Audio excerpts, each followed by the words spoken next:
sound test natin tong ginawa natin bago natin pinturahan tong kanyang cover.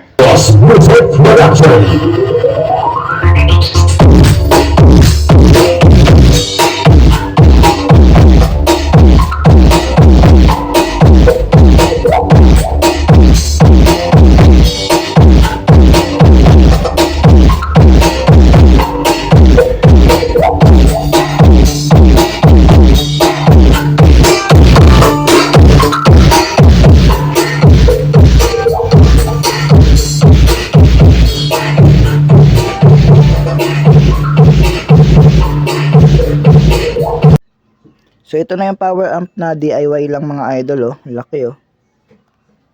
So yung capacitor niya apat din yung fuse. So nakaparallel yung dalawa pero tag isang fuse sila. Yung isa papunta sa left channel, yung isa papunta sa right channel. Malamang ayan yung positive supply, tapos yung negative supply ganun din, nakaparallel din.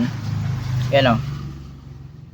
Nakaparallel dito, tapos pagdating dito magkahiwalay na papunta dito, tapos yung isa papunta dito.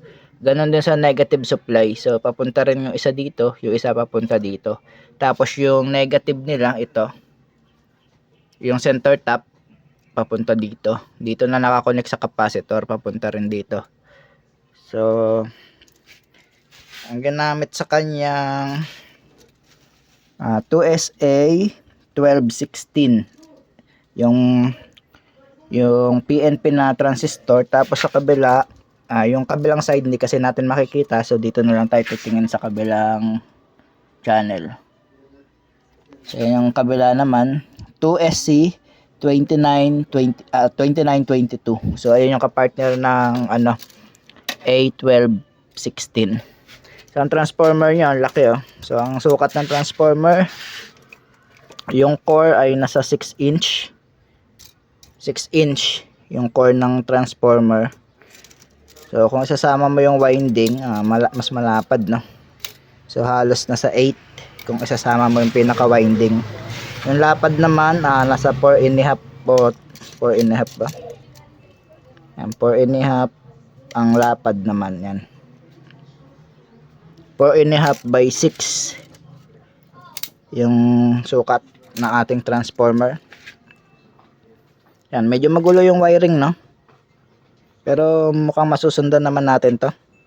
Mukhang madali lang naman sundan kasi common naman, pares-parehas rin halos, maliit na power amp, mapamalaki, DIY o hindi. So pares-parehas lang naman. So ito yung kanyang, yan,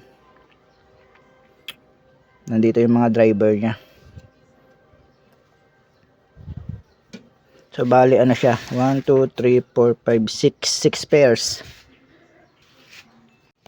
Tapos may blower sa likod, dalawa. So to 20 ang blower niya, malakas to. Input niya dalawa lang rin, tapos volume dito agad. Oh, sira tong isa, kumakalog. Ayun, oh, parang lost thread. Ito okay. So mukhang ito lang siguro sira na to. Parang maluwag eh. Ayun, oh. Oh, yung kabila hindi gaano. Kumakalog pero hindi siya ganito kalakas. So bukas ko pa to gagawin, binuksan ko lang para maano ko na, makita ko na yung circuit. Kasi DIY nga, no. Hindi natin kabisado kapag DIY, pero nakita natin madali lang rin pala. So ito muna ang gagawin ko, yung kanyang crossover. Ayan yung iba-vlog natin ito.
binaklas natin lahat kasi pipinturahan na rin, no? Para magmukhang bago kasi puro kalawang na.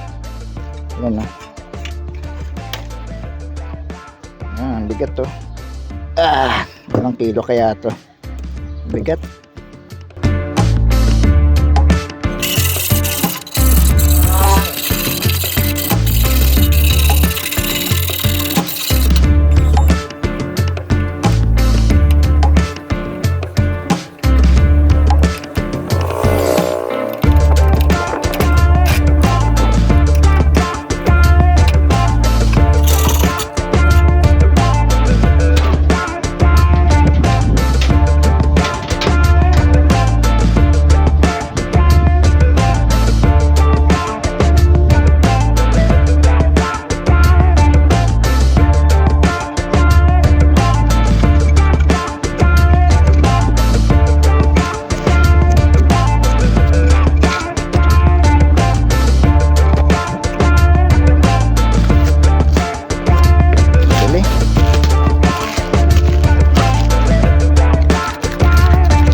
test natin tong ginawa natin bago natin pinturahan tong kanyang frame cover or housing.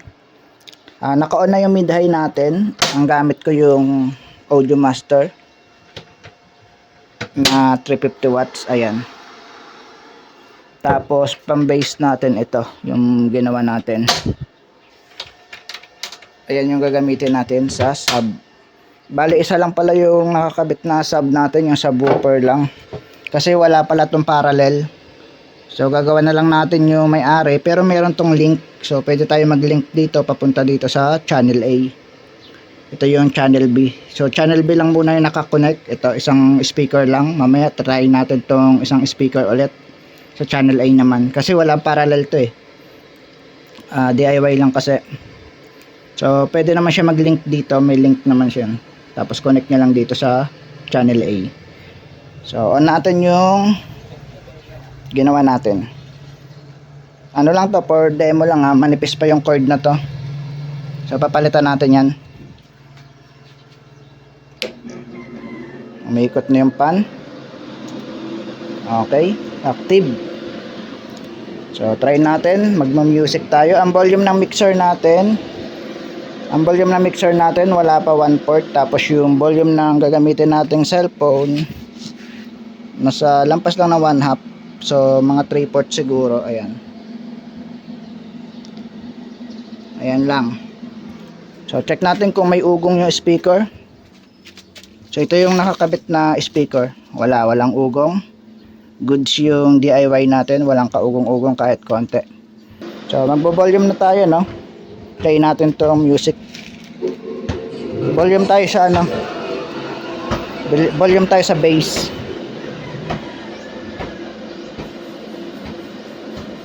Yan. Rinig nyo ba?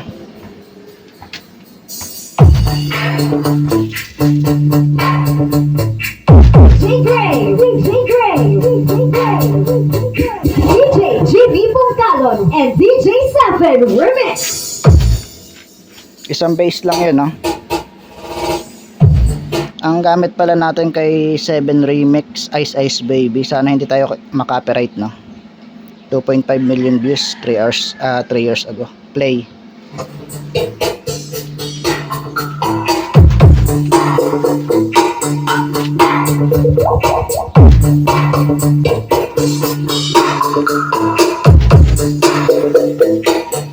Laksan natin sa cellphone. Yung mixer ay wala pa 1/4 yung volume.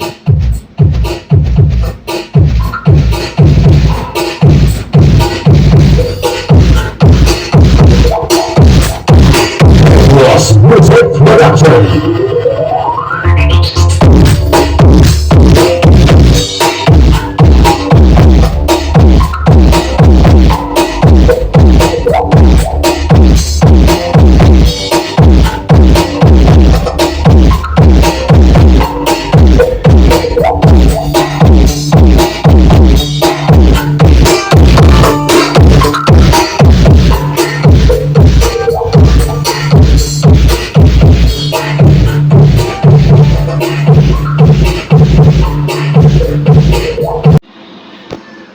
So yan, no? Walang kaugong-ugong yan mga idol, no? Kahit konti. So try naman natin yung kabilang channel mga idol kung tumutunog rin, kasi isang ano lang to eh, channel. So lipat lang natin to sa kabila. Dito naman tayo, tignan natin kung may ugong yung kabilang channel. Ayan, wala rin. Siguro patayin natin yung mid-high siguro mga idol, no? Para mas marinig nyo yung bass. Off natin tong mid-high natin. Ito gamit ko sa mid-high eh. Wala pang tornilyo kasi. Off natin to. Yan, bali bass na lang maririnig natin mga idol, no? Play ulit natin yung music. Ulitin natin. So volume tayo dito sa amplifier. Siguro kahit mga 10 o'clock na lang. Uy, malakas na rin pala. Ayan, mga ano na lang. Maingay lang yung plastic.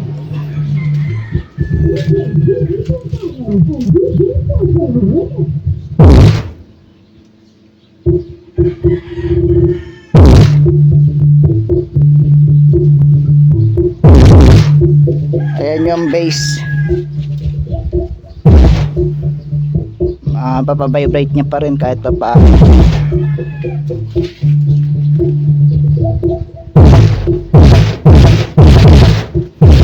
Okay. So maingay lang yung plastic mga idol. So hinaan natin yung bass. Tingnan natin kung malinis ang tunog sa mahinang frequency. Yan. Halos hindi pa umiilaw yung signal natin. Yan.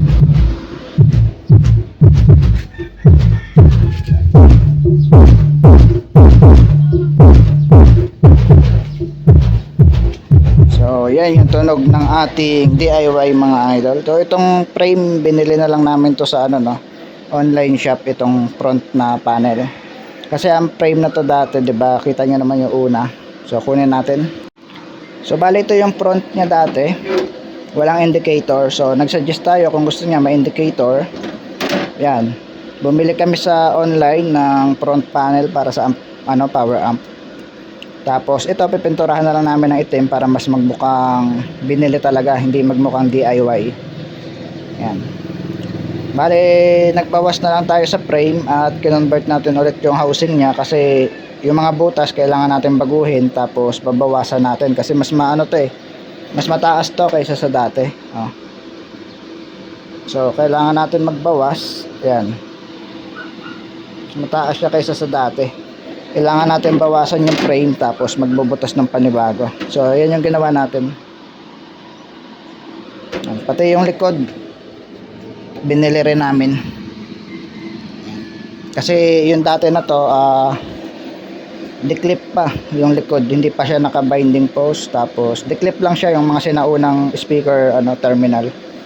At least ito naka XLR na at binding post.